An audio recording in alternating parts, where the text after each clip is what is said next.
नमस्कार मित्रों। तो कैसे हैं आप सभी लोग। दोस्तों, आज मैं आया हूं एक मजेदार टॉपिक के साथ।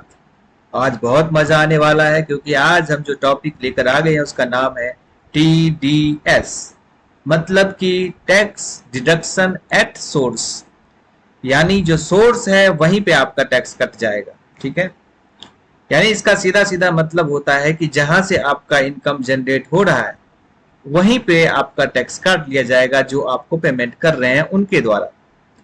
सरकार ने एक नियम बनाया हुआ है TDS का कि जो भी व्यक्ति पेमेंट कर रहे हैं, जो भी व्यक्ति से मेरा मतलब कुछ स्पेसिफिक लोग, सारे लोग नहीं जो TDS काट सकते हैं, केवल वही जो TDS काटने के लिए एलिजिबल है, जिनके पास टैन नंबर होता है। और डिटेल में बताएंगे कि कौन कौन लोग हैं जो TDS काट सकते हैं। ठीक है। तो वैसे लोग, वैसे कंपनी, ऑर्गेनाइजेशन जो भी है जो TDS काटने के लिए एलिजिबल है, तो सरकार ने कहा है कि जब आप किसी को पेमेंट कर रहे हो, ठीक है, उसी टाइम जो है उसका एक स्पेसिफिक हिस्सा जो रूल्स के अकॉर्डिंग, जिस सेक्शन में जो रेट एप्लीकेबल है और जो लिमिट एप्लीकेबल है उसके हिसाब से मुझे जो है कुछ पैसे पेमेंट के टाइम में ही दे दो और अपना जो करना है करते रहो। ठीक है। तो सरकार ने ये नियम बना दिया। अब जो डायरेक्टर है जो पेमेंट कर रहे हैं किसी को, तो अब वो जो TDS काटेंगे तो वो कहाँ जाएगा, क्या होगा, वही मैं बताने वाला हूँ। तो दोस्तों, पेमेंट कई तरह के होते हैं। तो सबसे पहले ये जानना जरूरी है कि TDS का जो स्ट्रक्चर है वो सारा का सारा क्या है दोस्तों, पेमेंट बेसिस। मतलब कि TDS आपको कब काटना है, जब आप पेमेंट कर रहे हैं या जब आप एक्चुअल में उस खर्चे की बुकिंग कर रहे हैं। जो भी पहले होता है उसी टाइम TDS काटना होता है। गवर्नमेंट ने कहा पहले मेरा पैसा दे दो, उसके बाद जो करना है करते रहो। ठीक है। तो आपको सबसे पहले दोस्तों समझना होगा कि पेमेंट का नेचर क्या है, जो आप पेमेंट कर रहे हैं उसका क्या नेचर है, वो किस नेचर का खर्चा है। ठीक है। तो अगर आप नेचर समझ जाओगे तो सेक्शंस बने हुए हैं हजारों, कितने सारे सेक्शंस बने हुए हैं। तो नेचर का पता लगने के बाद आपको ये पता लग जाएगा कि वो जो नेचर है वो कौन से सेक्शन में बिलोंग कर रहा है। ठीक है। जब आपको ये पता चल जाएगा कि वो कौन से सेक्शन में बिलोंग कर रहा है, तो आपको ये भी पता चल जाएगा कि उस सेक्शन पे क्या रेट एप्लीकेबल है। ठीक है। और जब आपको ये पता चल जाएगा कि क्या रेट एप्लीकेबल है तो आराम से आप जो है TDS काट दोगे। बेसिकली दोस्तों क्या है कि आप अगर फर्स्ट टाइम, वन टाइम, एक बार में अगर आप 30,000 से ज्यादा का पेमेंट कर रहे हो तो उस समय आपको TDS काटना है, या नहीं तो पूरे साल में यदि आप 1 लाख रुपए या उससे ज्यादा का पेमेंट कर रहे हो तो आपको TDS काटना है। ठीक है। ये तो हो गई TDS काटने की बात। अब कुछ बेसिक चीजों पे बात कर लेते हैं। TDS का मतलब क्या होता है, टैक्स डिडक्शन एट सोर्स। कौन लाया? भारत सरकार द्वारा लाया गया। ठीक है। भारत सरकार ने कहा कि इनकम की पेमेंट होने से पहले ही पेमेंट करने वाले जो व्यक्ति है उनके द्वारा कुछ हिस्सा काटकर सरकार को जमा करवा दिया जाता है। और ये जो पैसा जमा करवाया जाता है वो उनके पैन नंबर पे करवाया जाता है, जिसका वो रिफंड क्लेम कर सकते हैं जब वो अपना इनकम टैक्स रिटर्न जो है वो फाइल करेंगे। उस टाइम वो अपना जो है वो रिफंड ले सकते हैं। ठीक है। यदि उनका टैक्स टेबल लिमिट जो है वो कम है तो वो उस समय रिफंड ले सकते हैं, अदरवाइज उनको टैक्स पे करना पड़ेगा। ठीक है। अब मैं कुछ चीजें पहले आपको और बताऊंगा कि कौन कौन से ऐसे लोग हैं। हाँ। ठीक है। अब तो सबसे पहले ये जान लेते हैं कि TDS क्यों लाया गया। ठीक है दोस्तों, TDS लाने की वजह से सरकार का बहुत सारा इसमें रीजन है। TDS की वजह से सरकार को ये चीज आसानी से पता चल जाती है कि किसको कितना पैसा मिला, क्योंकि जब पैसा मिला उसी टाइम TDS कट गया और वो सब उसके फॉर्म 26 या सॉरी IAS में रिपोर्ट हो गया। तो क्या है कि वो व्यक्ति जो है वो अपना इनकम छुपा नहीं सकता, सरकार को उसका इनकम पहले पता चल गया। ठीक है। और सरकार को पैसा भी पहले मिल गया। दूसरा रीजन है टैक्स का बोझ कम करना। ठीक है। अगर TDS नहीं होता मान लो, और साल भर में एक साथ बहुत बड़ा टैक्स, अगर आपकी लाइबिलिटी बन रही है मान लो 1 लाख रुपए, और आपने TDS पहले से 70,000 दे रखा है तो आपको 30,000 ही ना देना पड़ेगा दोस्तों। और एक ही बार में 1 लाख देना पड़ेगा तो ज्यादा ना हो जाएगा। तो टैक्स का बोझ कम करने के लिए सरकार ने क्या किया, टीडीएस का सिस्टम ले आया, पहले ही कुछ कुछ टैक्स देते रहो कि बाद में आपको एक ही बार में सारा टैक्स न देना पड़े। तो आप इसे एज ईएमआई भी ट्रीट कर सकते हो कि आपने कुछ हिस्सा दे दिया है और आपका जितना बनता है वो आप बाद में दे दोगे जब आप रिटर्न फाइल करोगे, या अगर नहीं बनता है तो आप वापस ले लोगे सरकार से, सरकार को ये बताकर कि देखो जी मेरा इतना टैक्स नहीं बनता है, ऑलरेडी आप ले चुके हो, मेरा वापस दे दो। तो सरकार ने कहा है कि आप अपना इनकम टैक्स रिटर्न फाइल करो और मुझे बताओ कि आपकी अगर नहीं है तो ठीक है, हम आपको वापस कर देंगे। ठीक है दोस्तों, तो ये तो था कि सरकार ने टैक्स रिडक्स टीडीएस क्यों लाया। ठीक है, टीडीएस लाने का मकसद सरकार का बहुत सीधा और जरूरी था, टैक्स कलेक्शन को आसान करना और पक्का करना। अगर इसे आसान भाषा में मैं समझाऊं तो इसका मतलब है कि टैक्स को पहले से इकट्ठा करना। पहले पुरानी व्यवस्था में क्या था कि सरकार को पूरा साल इंतजार करना पड़ता था कि लोग साल के अंत में जब अपना आईटीआर भरेंगे तो उस समय जो टैक्स बनेगा वो हमें देंगे, जिसमें कुछ लोग क्या करते थे, अपना आईटीआर भरते ही नहीं थे जो सरकार को देंगे। ठीक है, और ना सरकार के पास कोई रिकॉर्ड्स होता था कि इसका कहां से इनकम आया, क्या आया। ठीक है, तो इस पर टीडीएस ने सरकार ने कहा कि भाई जब पैसा कमा रहे हो तभी थोड़ा हिस्सा काट लो और हमें दे दो। ठीक है, तो टैक्स चोरी को कम करने के लिए भी टीडीएस का फंडा लाया गया था। अगर हर पेमेंट पर पहले से टैक्स कट जाएगा तो बाद में छुपाने का चांस बहुत कम हो जाएगा। मतलब सरकार के पास पहले ही रिकॉर्ड आ जाएगा कि कितना किसे पेमेंट हुआ, और कैश फ्लो जो है वो सरकार के पास बना रहेगा। टीडीएस से सरकार को साल भर में ही पैसा मिलने लगता है, जिससे वो पूरे साल खर्च और प्रोजेक्ट चला सकता है। ठीक है, टीडीएस पूरे साल मिलता रहता है थोड़ा थोड़ा, तो सरकार के पास फंड जनरेट होती रहती है ताकि वो विभिन्न प्रकार के कामों में उनका उपयोग करती रहती है। ठीक है, तो ये तो था कि टीडीएस को लाने का सरकार का क्या मकसद था। ठीक है, तो हमने समझा कि टीडीएस क्या होता है, कहाँ करता है और कैसे इसका रिफंड जो है वो लिया जाता है। अब आइए एक एक करके बेसिक चीजों को समझते हैं। दोस्तों, टीडीएस कितनी तरह का होता है, टाइप्स ऑफ टीडीएस। दोस्तों, टीडीएस वैसे तो विभिन्न प्रकार के होते हैं, अलग अलग हजारों सेक्शन बने हुए इनके पेमेंट बेसिस का, जिसमें कुछ चीजें जो है महत्वपूर्ण होती है, जिसमें मैं आपको एक सैलरी का बेसिक समझा देता हूं। बाकी होता तो बहुत सारा चीज है इसमें। दोस्तों, सैलरी पर टीडीएस का सबसे आम तरीका है, हर उस एम्प्लॉयर को जिनके कर्मचारी की सैलरी एक निश्चित स्लैब से ज्यादा है, उनको जो है उनकी सैलरी से टीडीएस काटना जरूरी होता है। कब जरूरी होता है? जब कर्मचारी की जो सैलरी है वो इनकम टैक्स स्लैब से ज्यादा है। इसके लिए क्या करना होगा एम्प्लॉयर को? इसके लिए एम्प्लॉयर को ये जानना होगा कि क्या वाकई जो ये हमारा एम्प्लॉय है उसका जो इनकम है वो क्या वाकई इनकम टैक्स स्लैब से ज्यादा है, तभी तो वो टीडीएस काटेंगे। अगर ज्यादा नहीं है तो क्यों काटेंगे फालतू में। ठीक है, 60 साल की उम्र तक वह सभी नागरिक जिनकी सालाना आय 2.5 लाख रुपए से कम है उनको टीडीएस में एग्जम्पशन मिलती है। इनकम टैक्स स्लैब और टीडीएस में एग्जम्पशन मिली हुई दोस्तों 2.5 लाख के इनकम तक। ठीक है, यानी कि 2.5 लाख तक की इनकम पर कोई भी टैक्स नहीं काटा जाता। पुराने टैक्स रिजीम के अनुसार अगर आपकी इनकम 2.5 लाख से 5 लाख के बीच में है तो उस पर 5% के हिसाब से टीडीएस एप्लीकेबल होता है। ठीक है, इसी तरह 5 से 10 लाख तक की इनकम रेंज 20% टीडीएस स्लैब के दायरे में आती है। सैलरी पर कटने वाले टीडीएस की कैलकुलेशन हम विस्तार से आर्टिकल में आगे पढ़ेंगे। ठीक है, इंटरेस्ट एंड डिविडेंड। दोस्तों, फाइनेंशियल संस्था जब इंटरेस्ट की पेमेंट करती है या जब कोई कंपनी अपने शेयर होल्डर को डिविडेंड देती है तो वो देने से पहले क्या करती है? टीडीएस काटती है। अगर दिए जाने वाले डिविडेंड की अमाउंट 5,000 से ज्यादा है तो उस पर 10% के हिसाब से टीडीएस काट ली जाती है। ठीक है, और अगर डिविडेंड लेने वाले के पास पैन कार्ड उपलब्ध नहीं है तो उसकी जो है रेट 10% की जगह 20% हो जाती है। दोस्तों, कोई भी सेक्शन हो, कोई भी पेमेंट हो, यदि पैन कार्ड उपलब्ध नहीं है तो 20% के दर से टैक्स काटा जाता है टीडीएस के अकॉर्डिंग। ठीक है, रेंट का पेमेंट। दोस्तों, रेंट का पेमेंट जो कि एक निश्चित सीमा से ज्यादा होती है उस पर टीडीएस काटा जाता है। यह रेंटल पेमेंट कभी किसी मशीन या प्रॉपर्टी के एवज में हो सकती है। अगर पेमेंट किसी मशीनरी के रेंट के रूप में आ रही है और सालाना 2,40,000 रुपए से ज्यादा है तो उस पर 2% के हिसाब से टीडीएस लागू होता है।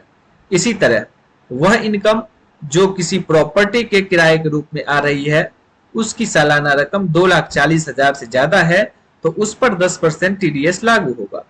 प्रॉपर्टी की सेल, वह प्रॉपर्टी जो किसी को बेची जा रही है या जिसकी मालिकाना को ट्रांसफर किया जा रहा है, अगर उसकी वैल्यू 50 लाख से ज्यादा है तो उस पर 1% के हिसाब से टीडीएस लागू होता है।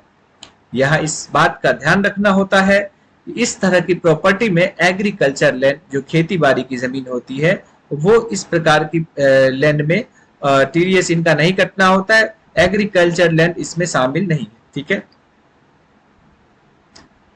दोस्तों, आपने समझा कि टीडीएस क्या होता है, टीडीएस कितने प्रकार के होते हैं, जिसमें 2-4 पेमेंट मैंने अभी आपको सिर्फ बताई है, और भी बहुत सारे पेमेंट होते हैं। अभी मैंने आपको बेसिक बताया, जैसे सैलरी बताया, रेंट बताया, इंटरेस्ट और डिविडेंड बताया, प्रॉपर्टी का सेल बताया।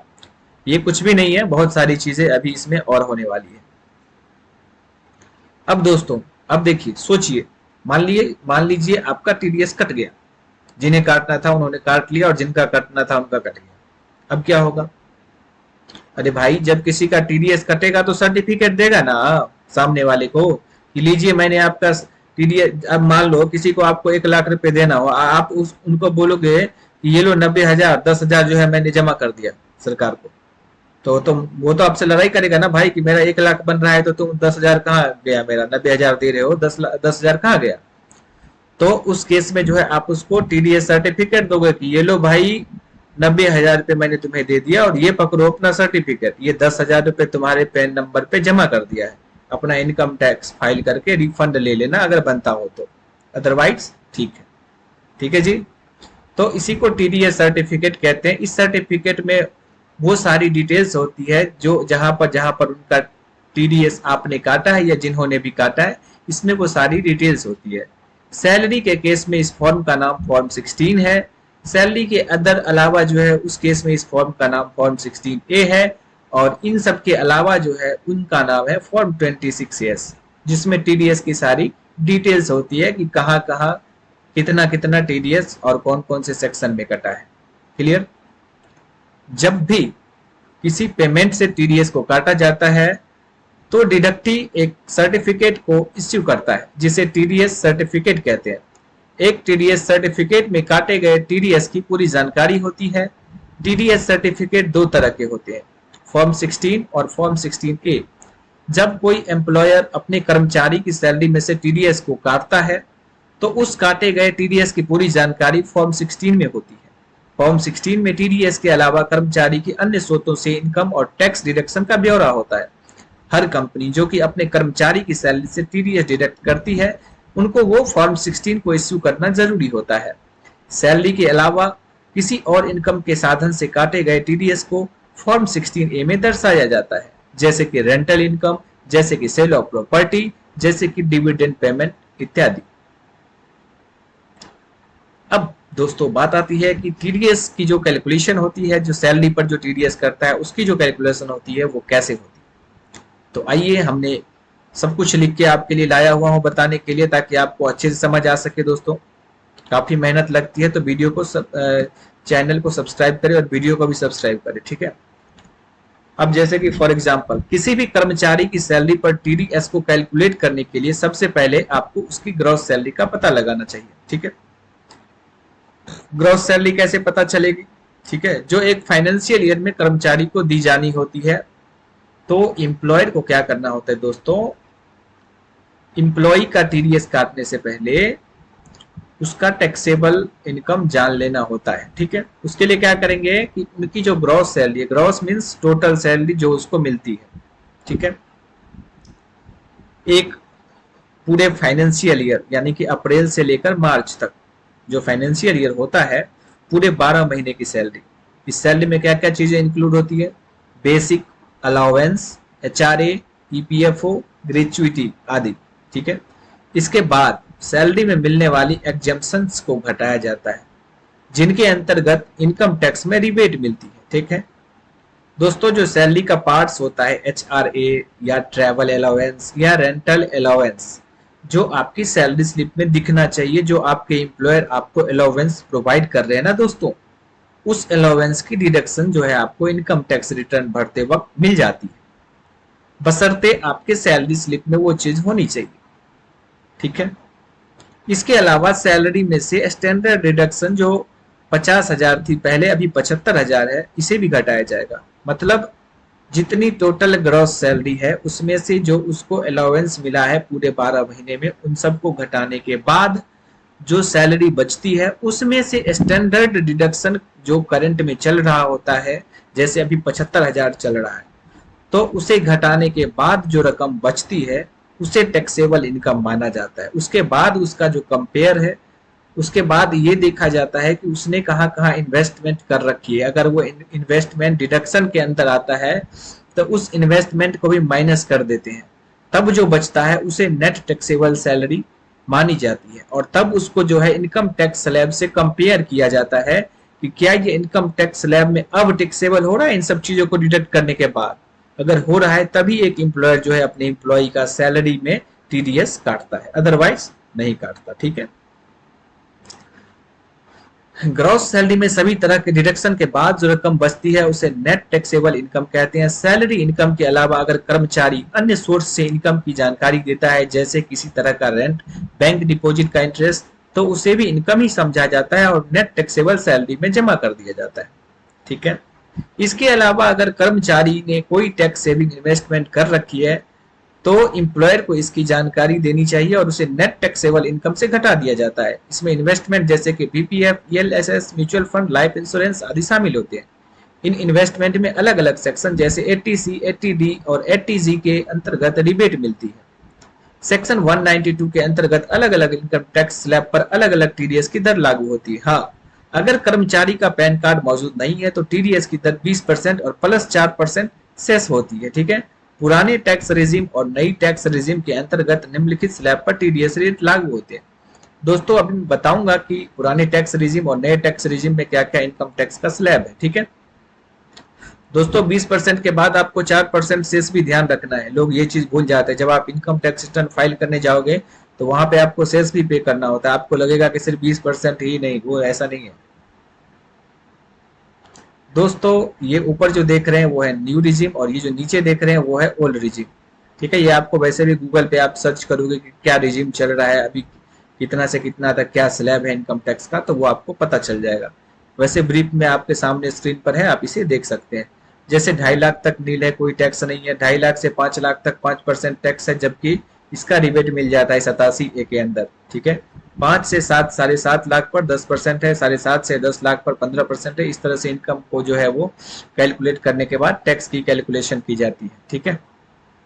और ये है ओल्ड। ठीक है। अब एक एग्जाम्पल के द्वारा समझाया है मैंने इसमें।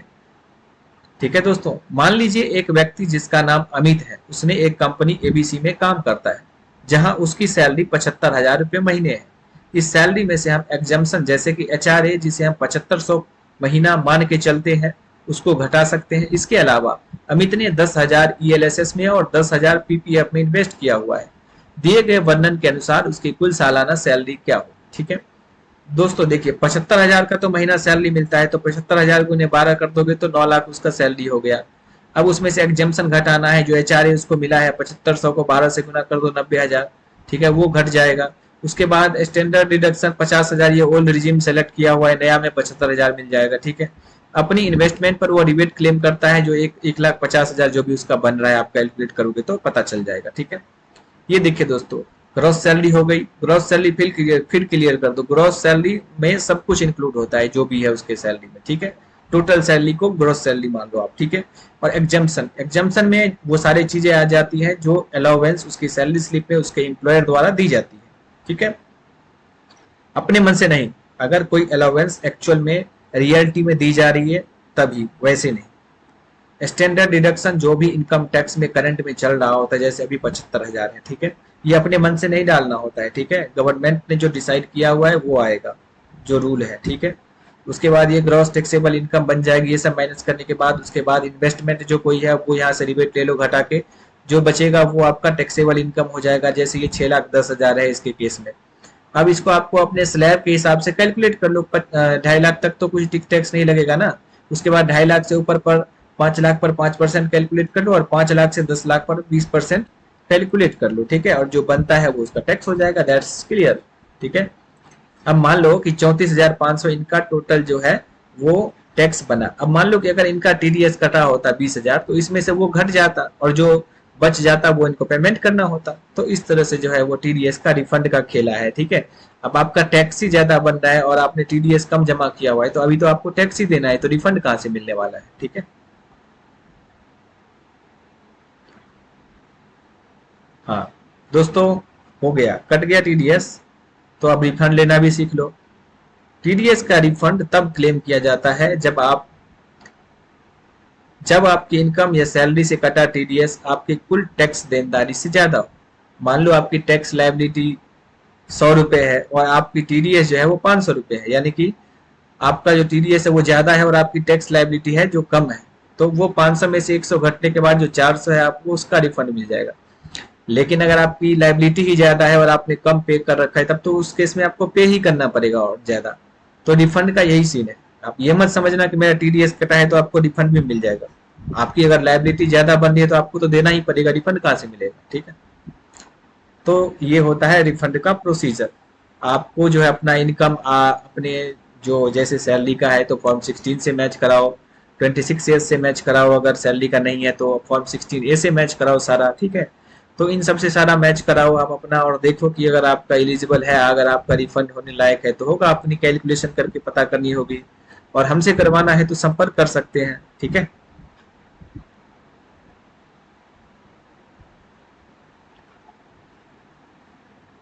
ये तो मैंने बता दिया दोस्तों कि टीडीएस क्यों लाया गया। ठीक है,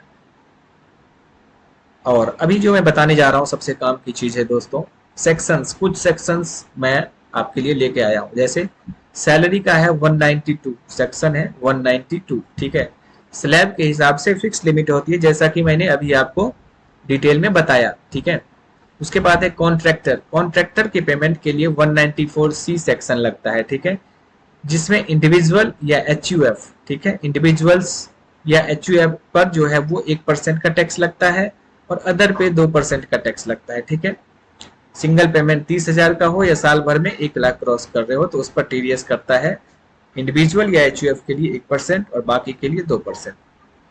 अब इंडिविजुअल, एच या कंपनी क्या है, ये चीजें आपको पैन नंबर के 4th डिजिट से पता चलेगा। अगर वो पी है तो पी फॉर पर्सन, सी है तो सी फॉर कंपनी, एच है तो एच। इस तरह से आप पता लगा सकते हैं पैन नंबर के 4थे डिजिट से कि वो पैन नंबर जो है वो किसका है, कंपनी का है, पर्सन का है या किसका है। ठीक है, नेक्स्ट है कमीशन या ब्रोकरेज 194H। रेट है 2%, लिमिट है 20,000 पर फाइनेंशियल ईयर।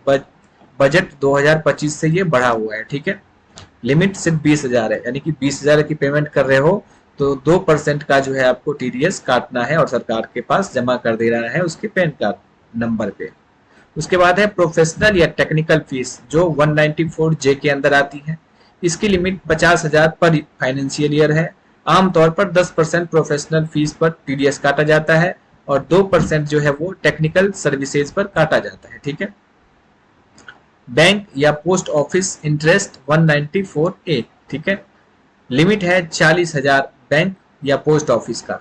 सीनियर सिटीजन 50,000 और अदर केस में 5,000। रेट 10% है। ठीक है, अगर पैन है तो, और पैन नहीं है तो 20% तो है, बताइए आपको। ठीक है, रेंट इंडिविजुअल या एच 194IB, लिमिट है 50,000 पर मंथ। यदि 50,000 पर मंथ से ज्यादा रेंट दे रहे हैं तो उस केस में जो है 5% जनरली साल में एक बार जो है आपको टीडीएस काटना होता है। प्रॉपर्टी परचेज 194IA, रेट है 1%, लिमिट है प्रॉपर्टी वैल्यू अगर 50 लाख से ज्यादा हो। ठीक है, परचेज ऑफ गुड्स 194Q के अंदर आता है। बायर का लास्ट फाइनेंशियल ईयर टर्नओवर अगर 10 करोड़ से ज्यादा है, सेलर से साल में 50 लाख से ऊपर परचेज पर 0.1% का टीडीएस जो है वो कटता है। ठीक है, पैन ना देने पर क्या होता है, अगर पैन नहीं है तो उस केस में 20% या हायर रेट पर जो है वो टीडीएस करता है अंडर सेक्शन 206AA। ठीक है, आधार से पैन लिंक ना होने पर पैन इनऑपरेटिव माना जा सकता है, तब हायर टीडीएस लग सकता है। इसलिए अपना पैन जो है वो हमेशा एक्टिव एंड कोटेड रखो। दोस्तों मैंने पैन कार्ड से रिलेटेड एक वीडियो बनाया था कि पैन कार्ड अगर नहीं है तो आपकी कोई वैल्यू ही नहीं है, ठीक है।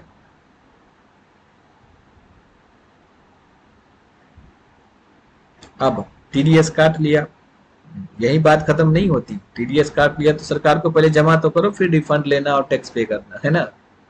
डिडक्टर जो काट रहा है ऑनलाइन चालान ITNS 281 से पे करेगा, ठीक है। कौन सा 281 से? ड्यू डेट क्या है? हर महीने का टीडीएस अगले महीने की 7 तारीख तक पे करनी होती है, ठीक है। जैसे मार्च का है तो वो 30 अप्रैल तक जाएगा। अगर एक ही कंडीशन रहती है, अगर मार्च का है ना तो वो 30 अप्रैल को जाएगा। बाकी जो है वो पेमेंट के बाद क्वार्टरली टीडीएस रिटर्न फाइल, ठीक है। पेमेंट्स हो जाने के बाद जो टीडीएस रिटर्न है वो क्वार्टरली फाइल होती है। समझ गए दोस्तों? फिर से बता दूं, हर महीने का टीडीएस उसके अगले महीने की 7 तारीख को पे करना होता है गवर्नमेंट को, ठीक है। मार्च का 30 अप्रैल तक होता है। एक मार्च में एग्जम्पशन है जिससे 30 अप्रैल को पे किया जाता है, ठीक है। उसके बाद पेमेंट के बाद, पेमेंट हो गया, मान लो टीडीएस काटा और सरकार को जमा कर दिया अगले महीने की 7 तारीख को। इसके बाद आपको क्या करना है? रिटर्न फाइल करना है। कब करना है? क्वार्टरली रिटर्न फाइल करना है। जैसे अप्रैल मई जून है तो उसका रिटर्न जो है वो 31 जुलाई को पे करना है। क्वार्टर 2 का है वो 31 अक्टूबर को पे करना है। क्वार्टर 3 का है वो 31 जनवरी को पे करना है, नहीं फाइल करना है। और क्वार्टर 4 का है उसे 31 मई को फाइल करना है दोस्तों, ठीक है। जैसे टीडीएस काटा, फिर उसको सरकार को जमा किया, फिर उसके बाद जो है उसका रिटर्न फाइल किया ताकि जिसका है उसको क्रेडिट मिल सके। क्वार्टर होता है जैसे दोस्तों अप्रैल मई जून ये एक क्वार्टर हो गया, जुलाई अगस्त सितंबर ये दूसरा क्वार्टर हो गया, अक्टूबर नवंबर दिसंबर ये तीसरा क्वार्टर हो गया, जनवरी फरवरी मार्च ये चौथा क्वार्टर हो गया, ठीक है। जो पहला क्वार्टर है उसका जो रिटर्न फाइल होता है वो 31 जुलाई तक होता है। जो दूसरा क्वार्टर है उसका जो रिटर्न फाइल होता है वो 31 अक्टूबर को होता है। क्वार्टर 3 का जो रिटर्न फाइल होता है वो 31 जनवरी को होता है। और क्वार्टर 4 का जो रिटर्न फाइल होता है वो 31 मई को होता है। सर्टिफिकेट्स, फॉर्म 16 जो है वो सैलरी के लिए इशू की जाती है 15 जून तक, ठीक है।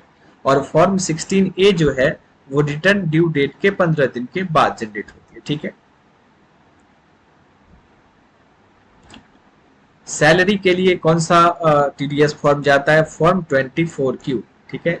नॉन सैलरी या रेसिडेंट के लिए फॉर्म 26Q, ठीक है। Non resident form 27Q। Employee को फॉर्म 16 और वेंडर्स को फॉर्म 16A दिया जाता है। समझ गए?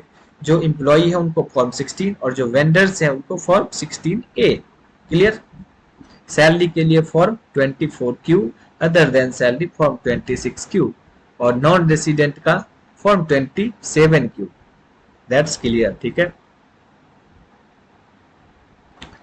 अगर गलती हो गई, अगर आपने टीडीएस काटा और आपने टाइम से पेमेंट नहीं किया, उस केस में भाई सरकार के पास कोई माफी नहीं है, ठीक है। लेट डिडक्ट किया तो 1% पर मंथ डिडक्ट करके, लेट डिपॉजिट किया तो 1.5% per month interest, return late तो 200 रुपए per day under section 234E। Maximum TDS amount और separate penalty under section 271H भी लग सकती है। टाइम पर काम निपटाओ। देखा दोस्तों आपने, अगर आपने टाइम पे सारी चीजें नहीं की तो कितना महत्व होता है टाइम का, है ना। आपको हर चीज पे एक्स्ट्रा इंटरेस्ट, हर चीज पे एक्स्ट्रा टैक्स, हर चीज पे एक्स्ट्रा चीजें, एक्स्ट्रा चार्ज पे करनी पड़ सकती है, ठीक है। तो आपको जो है लेट नहीं करना है, अपना हर काम जो है वो टाइम से करना है, ठीक है। रिफंड कैसे मिलेगा? मैंने पहले ही बताया, अगर आपका टीडीएस कटा है तो सबसे पहले तो आप सरकार को ये प्रूव करो कि सरकार जी हमारा जो है इनकम कम है और हमने ज्यादा टैक्स दे रखा है तो मेरा वापस दे दो। वापस सरकार जी तब देंगे जब आप उनको अपना आईटीआर रिटर्न जो फॉर्म है उनको फाइल करके सरकार जी के पास भेजोगे और सरकार जी जो है उनको चेक करेंगे और उनको लगेगा कि आप ठीक कह रहे हो तो आपको पैसा वापस दे देंगे, ठीक है। रिसीवर जिसका टीडीएस कटा अपना आईटीआर फाइल करके टीडीएस क्रेडिट क्लेम कर सकते हैं। अगर फाइनल टैक्स 0 या कम निकला तो रिफंड बैंक में क्रेडिट और ज्यादा टीडीएस ना कटेगा। इसके लिए फॉर्म 15G या 15H दो जब टोटल इनकम टैक्सेबल लिमिट से नीचे हो, ठीक है। तो 15H सिर्फ सीनियर सिटीजन के लिए होता है, ठीक है दोस्तों। लोअर या nil deduction certificate under section 197 apply करो हाई टीडीएस केसेस में। ठीक है,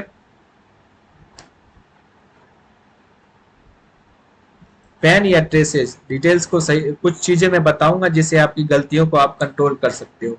अपनी पैन डिटेल्स को हमेशा सही रखें, अपडेटेड रखें। मिसिंग या इन ऑपरेटिव होने के केस में आपको 20% टीडीएस देना पड़ सकता है। ठीक है, अपना जो सेक्शन है उसे सही चूज करो, पेमेंट के नेचर के अकॉर्डिंग, जो पेमेंट का क्या नेचर है उसके अकॉर्डिंग ही उसका सेक्शन सेलेक्ट करो। दूसरे तीसरे गलत सेक्शन में मत बुक करो, मत पे करो। ठीक है, क्योंकि हर सेक्शन अलग अलग है, हर सेक्शन के रेट अलग अलग है। ठीक है, बुक्स में क्रेडिट डेट ध्यान से, क्रेडिट और payment which ever earlier. Rule कहता है कि क्रेडिट जब हुआ तब या पेमेंट जब कर रहे हो तब, इन दोनों में जो भी पहले होता है उसी टाइम जो है बुक्स में क्रेडिट, उसी टाइम जो है हमें पैसे दे दो। ठीक है, ड्यू डेट मिस ना करो। पेमेंट के लिए अगले मंथ की 7 तारीख 30 अप्रैल एंड क्वार्टरली रिटर्न्स जो है आपको बिल्कुल टाइम से करना है, कोई भी लेट नहीं करनी है। तो आपको पेनल्टी कभी या लेट फीस नहीं पे करना पड़ेगा, लेट फीस का इंटरेस्ट। 26 या एआईएस अपना जो है मैच जरूर करो, चेक जरूर करो। गलत टीडीएस एंट्रीज को रेक्टिफिकेशन से ठीक कराओ। ठीक है,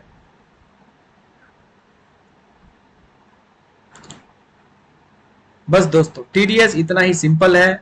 right section, right time, right challan. ठीक है, ये सारी चीजें करो तो कोई झंझट नहीं है। अगर वीडियो पसंद आए तो लाइक, शेयर और लेटेस्ट टीडीएस लिस्ट के लिए डिस्क्रिप्शन चेक मत करना, मैं नहीं डाल रहा हूं। ठीक है, टीडीएस सेक्शन नाम और रेट के अकॉर्डिंग फाइनेंशियल ईयर 2025-26 और अकाउंटिंग ईयर 2026-27 के लिए असेसमेंट ईयर सब। ठीक है, सेक्शन 192 सैलरी का है। थ्रेश होल्ड या बेसिक एग्जाम्पशन लिमिट है 12.75 lakh.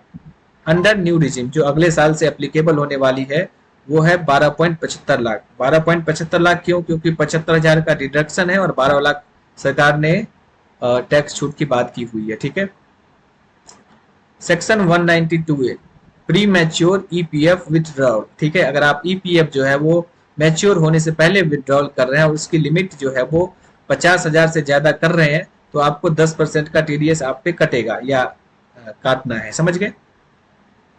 Section 193 interest on securities, इसका थ्रेश होल्ड लिमिट है दोस्तों 10,000 रुपए, इस पे 10% का टीडीएस कटता है। Section 194 dividends, threshold limit है 10,000, रेट है 10%। ठीक है, सेक्शन 194A इंटरेस्ट बैंक या पोस्ट ऑफिस या अदर्स, थ्रेश होल्ड लिमिट है 50,000 और 1 लाख है सीनियर सिटीजन के लिए। ठीक है, अदर्स के लिए है 10,000। ठीक है, रेट है 10%। 194B लॉटरी, गेम शो या gambling winning, threshold limit है 10,000, रेट है 30% फ्लैट। ठीक है, सेक्शन 194B ऑनलाइन गेमिंग से जो अर्निंग होती है कोई थ्रेश होल्ड लिमिट नहीं है, रेट जो है वो 30% है। ठीक है, section 194BB winning from horse race, threshold limit है 10,000 सालाना, रेट है 30%।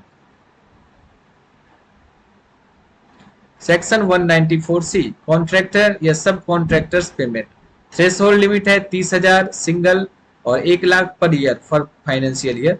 इंडिविजुअल के लिए 1%, एचयूएफ के लिए 1% और अदर्स के लिए 2%।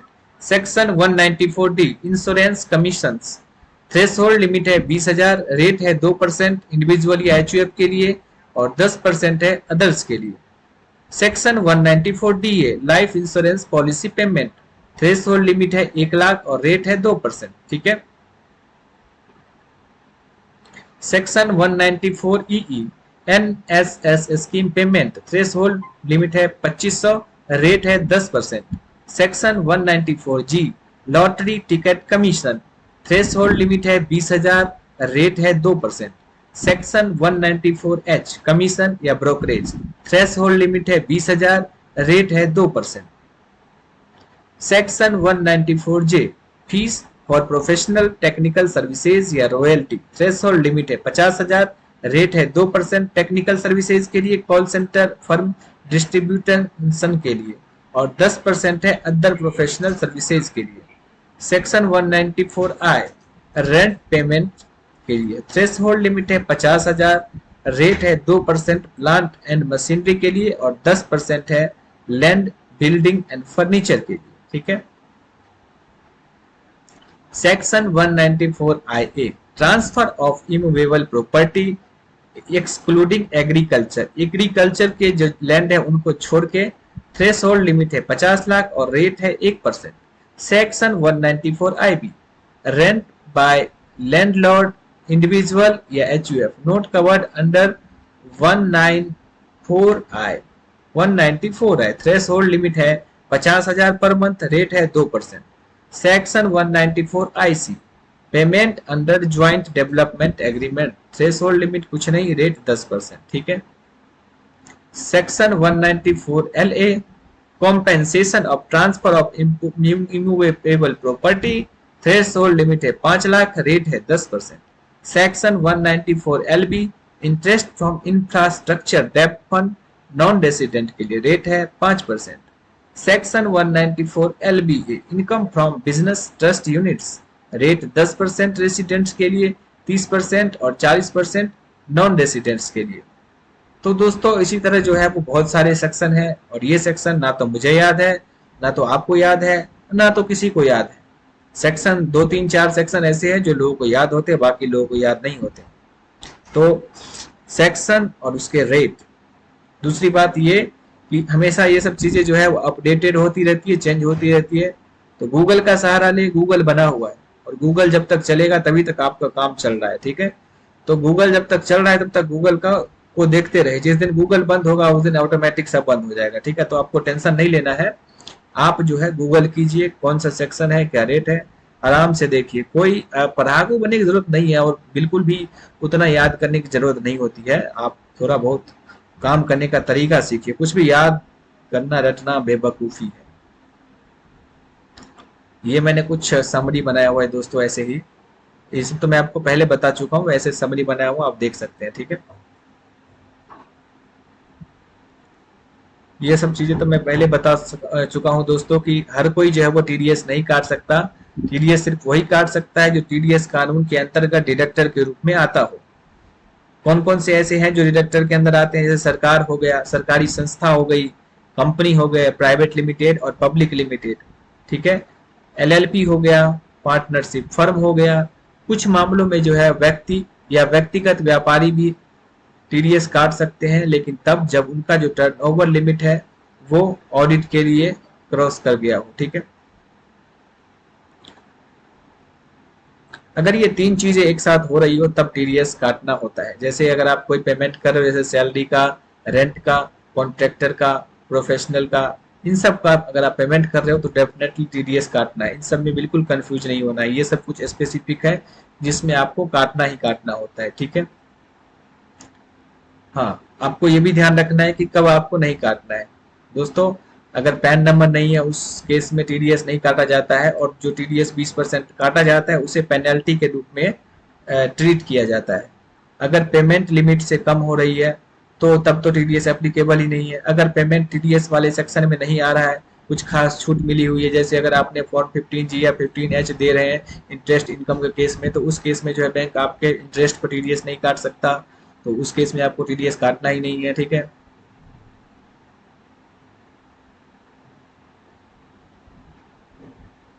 तो दोस्तों इस पूरे वीडियो में आप लोगों ने सीखा कि टीडीएस क्या है, कौन काटता है, क्यों काटता है, कब काटता है, काटने के बाद कब जमा करता है, कैसे करता है, जमा करने के बाद क्या करता है, रिटर्न फाइल करता है, रिटर्न फाइल करने के बाद जिसका जो क्रेडिट है उसको मिल जाता है।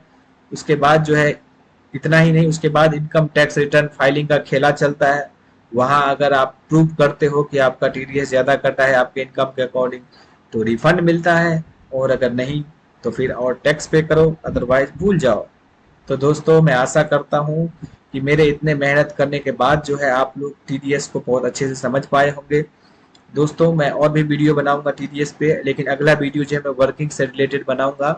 तो अगर आप लोग इंटरेस्टेड हो तो जरूर आना और जरूर देखना और चैनल को सब्सक्राइब करना। दोस्तों यहीं पे विदा लेते हैं, वीडियो जो है बहुत लंबा हो चुका है। तो बहुत बहुत धन्यवाद, मिलेंगे फिर नेक्स्ट वीडियो में टीडीएस में वर्किंग से रिलेटेड कैसे कैसे आपको वर्किंग करना है ये तो मैंने आपको बेसिक सारी चीज़ें समझा दी। वर्किंग बनाऊंगा, फिर उसके बाद आपको रिटर्न भरना सिखाऊंगा। मैं सारी चीज़ें सिखाऊंगा, ठीक है। धन्यवाद दोस्तों। अब जो है इस वीडियो को यहीं पे समाप्त कर देते हैं।